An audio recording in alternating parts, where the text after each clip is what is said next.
Hello বন্ধুরা, career space YouTube চ্যানেলে আপনাদের সকলকে স্বাগত জানাই। আশা করি আপনারা সবাই ভালো আছেন। আজকে এই মুহূর্তে শিক্ষক নিয়োগ সংক্রান্ত যে সবচেয়ে গুরুত্বপূর্ণ আপডেট উঠে এসেছে, বিস্তারিত সেই সম্পর্কে আলোচনা করব। তাই ভিডিওটি অবশ্যই শেষ পর্যন্ত দেখবেন নিয়োগ সংক্রান্ত অনেক নতুন নতুন আপডেট পাওয়ার জন্য। বন্ধুরা, শিক্ষা সংক্রান্ত ও চাকরি সংক্রান্ত সমস্ত রকমের লেটেস্ট আপডেট আপনারা এই চ্যানেলে পাবেন। তাই চ্যানেলটি এখনই সাবস্ক্রাইব করে রাখবেন এবং পাশে থাকা বেল আইকনটিকে অবশ্যই প্রেস করে রাখবেন পরবর্তী সমস্ত রকম লেটেস্ট আপডেটগুলো সবার আগে পাওয়ার জন্য। ডিএ নিয়ে বিধানসভায় ফের কথা বললেন মুখ্যমন্ত্রী মমতা বন্দ্যোপাধ্যায়। জানালেন এই কথা। ডিএ নিয়ে ফের সরব মুখ খুললেন রাজ্যের মুখ্যমন্ত্রী মমতা বন্দ্যোপাধ্যায়। রাজ্য বিধানসভায় রাজ্যপালের জবাবি ভাষণে আবারও ডিএ নিয়ে কথা বললেন সিএম মমতা বন্দ্যোপাধ্যায়। সদ্য 4% ডিএ ঘোষণা করেছে পশ্চিমবঙ্গ সরকার।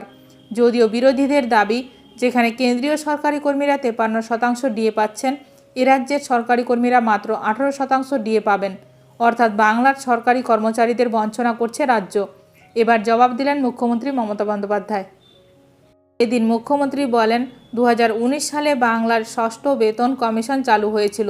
তার আগে বাম সরকারের বকেয়া 90% ডিএ আমরা মিটিয়ে দিয়েছিলাম। 2019 সালে ডিএ সহ সরকারি কর্মচারীদের 2.57 গুণ বেতন বেড়েছে। এবারেও রাজ্য বাজেটে 4% ডিএ বাড়িয়েছে। এখন কর্মীরা 18% হারে ডিএ পান।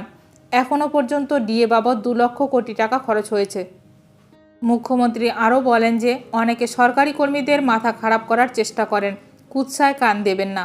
বাম আমলে কত ডিএ হয়েছিল? বিরোধীদের প্রশ্ন তোলেন মুখ্যমন্ত্রী। বলেন, 2011 থেকে ডিএ বাবদ 2 লক্ষ কোটি টাকা দিয়েছে এই সরকার।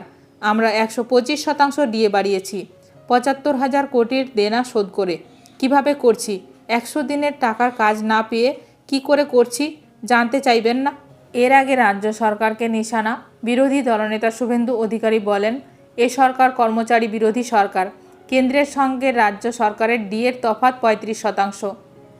গোটা ভারতবর্ষে 7ম পে কমিশন কার্যকর হয়ে গেছে। 51টা এমপ্লয়মেন্ট এক্সচেঞ্জ বন্ধ করে দিয়েছেন।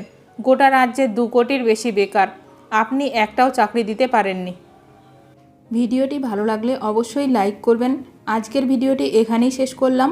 নতুন কোনো আপডেট নিয়ে দেখা হবে নেক্সট ভিডিওতে।